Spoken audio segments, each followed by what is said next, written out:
Next month's speaker is going to be Tom Pegram. He was here a couple of months ago, but there was a time factor and he couldn't really talk. He's a retired attorney. Also, he retired from the FBI. He was an FBI. He worked for the FBI as an attorney.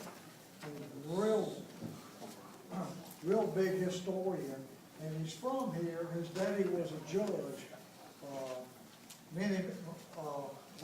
His daddy was an attorney, and then his grandfather was a judge, Tom Pegram. Y'all might know him.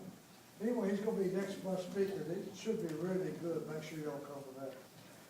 Tonight's speaker is Miss Julia Hawkins. She is a author, songwriter, and poet, as well as accomplished performer and recording artist. She has been a writer all her life, has written for numerous blogs and publications, including the Children's Album and Progressive Farmer magazine, and has created over 300 songs.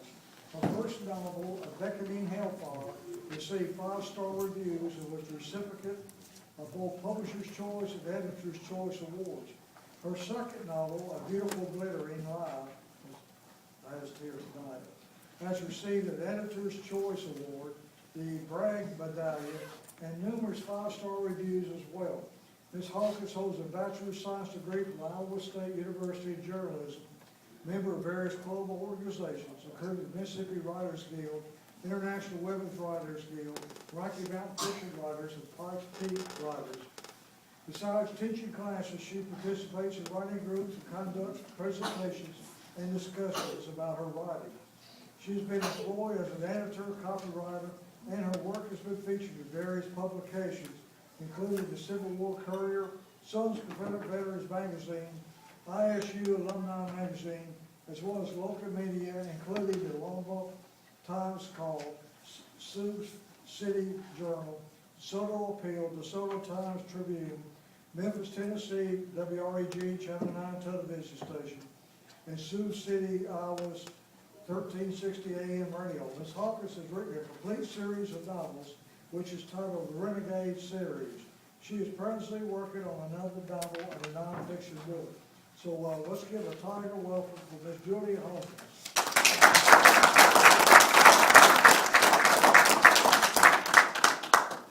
Thank you very much. I hope y'all can hear me. I don't have a lot of projection, so I guess if you can't hear me in the back, come on up. I'd like to thank y'all for inviting me to be here tonight to tell you a little bit about my new book. But before I get into that, I'd like to give you a little more background as to why I wrote the book. A lot of people ask me, why do you write about the Civil War, especially since you're a woman? And it's not anything like, Gone with the Wind. Well, I have to say about 10 years ago, I took a trip to Gettysburg, and coming from Colorado, primarily in the Midwest, I'd never seen a Civil War battlefield. I had no concept of the enormity or the profound conflict inflicted by both sides. So when I went to Gettysburg, I was essentially bitten by the bug, I guess you can say. And I got to thinking, there really aren't that many books out there from a Southern soldier's perspective. So I decided I was going to write about a typical Southern soldier, not an officer, not a commander, just a regular guy from the farm. And because I'm a horse lover, I decided he was going to fight for the cavalry. So I chose a particular area, and I came up with an area just south of Huntsville, Alabama, for my character to originate from. And the more I researched it, the more the story kind of came together for me. I discovered that there actually were people living in that area with the last name of Summers, which is my fictitious family's last name. The more I researched, I found interesting things about the battles and, of course, the commanders, and a beckoning hellfire centers around the main character, David Summers, who enlists with the Confederate cavalry, takes his own horse, and goes to fight for Jeb Stuart. And I'm sure you all know what kind of a colorful character Jeb was. I mean, you could write numerous stories about him. And because I'm a music lover, I just I just thought it was a perfect fit for me to write about him. And I guess the story kind of evolved, and the more I wrote, the more I got into it, and then my husband started getting into it. And he discovered through all our travels back east that one of the battles, the Battle of Chancellorsville, centers around a place called the Hawkins farm. And so we talked to some park rangers, and they dug out old maps and showed us exactly where it was. So we went out there and investigated ourselves and found out a whole cemetery of Hawkins buried right close to it. Well, the more he investigated, the more he found out that that was his family line. And he had no idea before that. And when we moved from Colorado to Mississippi about 5 years ago, we fell in with a group of Confederate soldiers who were invited to one of my book signings over in Germantown, and that's how we got to meet them. And one of the guys volunteered to check into my husband's genealogy, and he discovered that Dave's great-great-grandfather, his name was Fish, his last name was Fish, he fought for the 1st Mounted Infantry Regiment under Nathan Bedford Force. It was the 1st Cherokee infantry. So he was a Cherokee interpreter. And all this time, this Indian belt had been passed down through his family, and we didn't know what it was, but come to find out, it was his great-great-grandfather's. So it was kind of interesting how the whole thing evolved. My story revolves around this book. This new book is actually a prequel to A Beckoning Hellfire. I wrote Beckoning Hellfire, and then I wrote 2 sequels, and then I went back and wrote prequels, so I kind of did it backwards, kind of the Star Wars way of doing things. But this book centers around the 4th Alabama Infantry Regiment, and it actually starts at the beginning of the war, when the family travels down to Montgomery and hears President Jefferson Davis give his first inauguration address.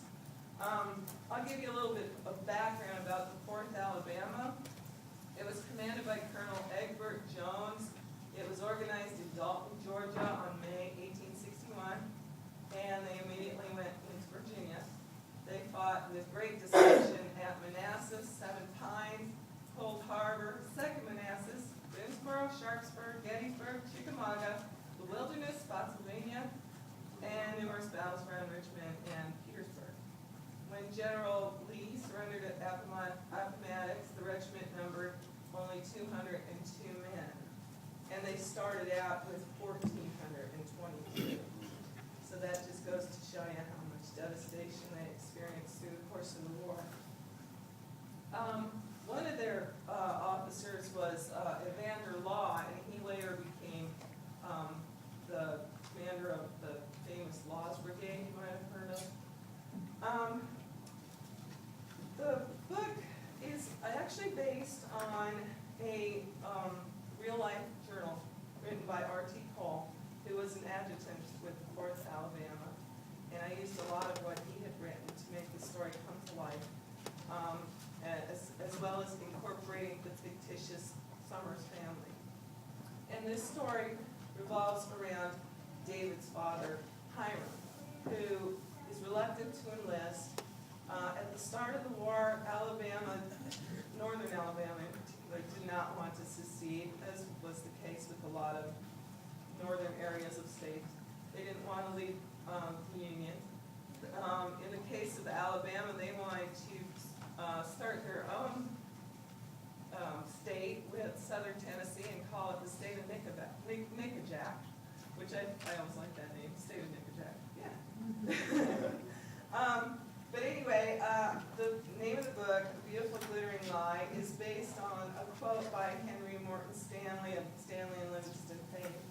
He was a Confederate soldier, and he wrote in his journal this quote, which I just love, so that's why I chose the title of this book. For it was the first field of glory I had seen in my May of life, and the first time that glory sickened me with its repulsive aspect and made me suspect it was all a glittering lie. And it really makes you think about how much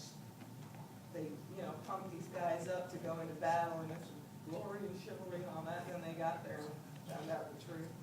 I'm just gonna read a quick excerpt from my book, and then I'm gonna open it up for questions. I know my presentation's a little short, but I didn't really want to go into all the logistics as far as maps and all that kind of thing.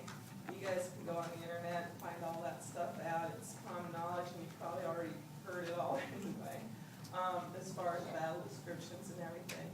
But this scene takes place just after the First Battle of Manassas.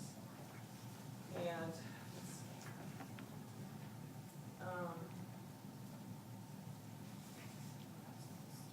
the men were requested to return to the field and gather the fallen. It wasn't long before Hiram wished he had been assigned to a less gruesome task. All across the field, swarming flies swirled about strewn body parts. Broken soldiers cried out in pain, and the wounded, both men and horses alike, writhed in agony as gathering buzzards slowly circled overhead. A white clapboard house that had been at the center of the commotion was now splattered with bullet holes. The wooden sideboard shattered from gunfire. Hiram passed his canteen from one thirsty casualty to the next until it was drained, and still they cried out for more. Finally, an ambulance arrived. Litter bearers carried off the wounded. Colonel Jones was discovered where he had fallen and was transported to a nearby hospital at Orange Courthouse. Hiram came upon James Alexander. His cousin, William Rivers, was kneeling beside him, holding a white cloth to his cousin's wounded stomach, which was soaked with bright red blood. "Can you help me?" William pleaded, his voice quivering as he neared tears. Unsure of what to do, Hiram could only stare in piteous distress. James reached up, took hold of his cousin's arm, and smiled. "It's all right, Will," he said. "I don't feel a thing." Suddenly he gasped, spurting blood from his mouth. A final sigh escaped him. He grew silent, and his eyes glazed over. William began to cry. Hiram could see he was overwhelmed, so he offered to help him up, but William refused. Finally, Bud came along and insisted. Slowly, William rose to his feet, dropped the bloody rag, and allowed Bud to escort him away. Hiram remorsefully followed, glancing back over his shoulder at James' lifeless body while he stumbled off. It was too easy for him to picture his own son lying there, lifeless on the darkening earth. Biting his lower lip, he expelled the ghastly thought from his mind as sunset approached. Noticing another young casualty, he drew closer and recognized him to be George Anderson, the young diarist. All the horror of what had happened started sinking in. Unable to contain his emotions, sobs escaped him. He turned away and ambled off to join his surviving comrades. Later in the day, President Davis rode at a gallop past the regiment on his way to the front. At sundown, the men found their way back and rested in their bivouac, reflecting on the day's events.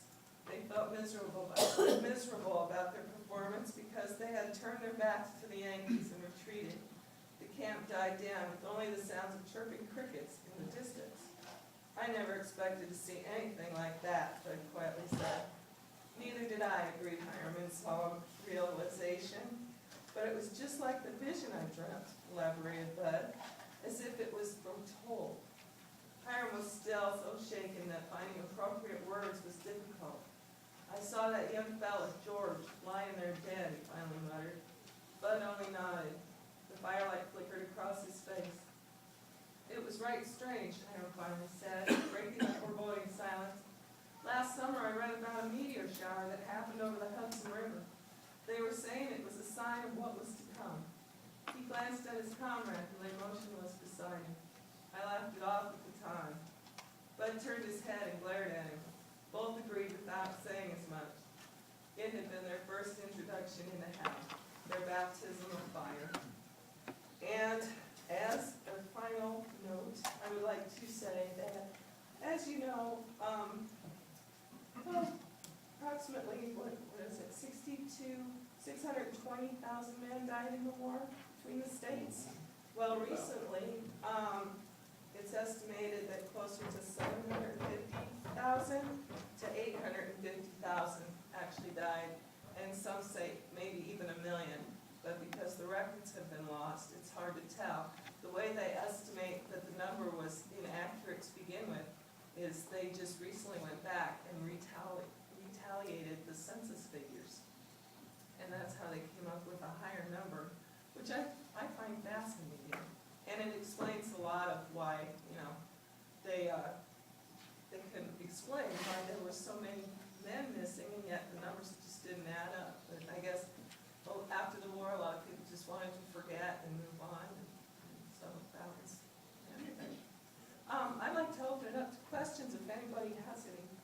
your way. Not a question, but you mentioned something at the first there about the women in the South that, you know, they wasn't involved that much.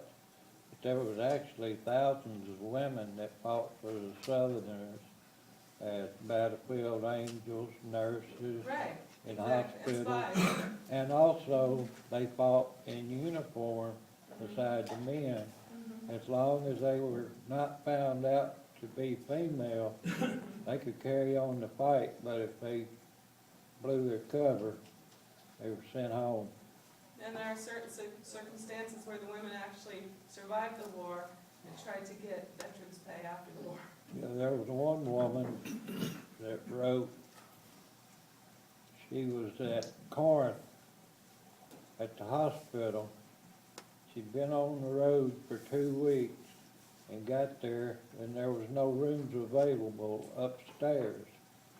She was there another whole 2 weeks before a room finally became available upstairs. In Victorian times, women didn't take their baths on the bottom floor. They had to have a room upstairs to their own. So they gave their fair share. Yeah. Is your husband a member of the SCV? Yes, he is. Oh, is he? Okay. Yes. Which camp do you? Samuel Healy, Okay. is Fernando. That's it. Yeah. And I'm a member of the UDC. You're right there. Appreciate that. Anybody else? No? Oh, You got, What prompted you to, base your character out of Alabama? I just did research about it, and I decided from the direction I wanted the story to go in, to be quite honest, I just randomly picked the place.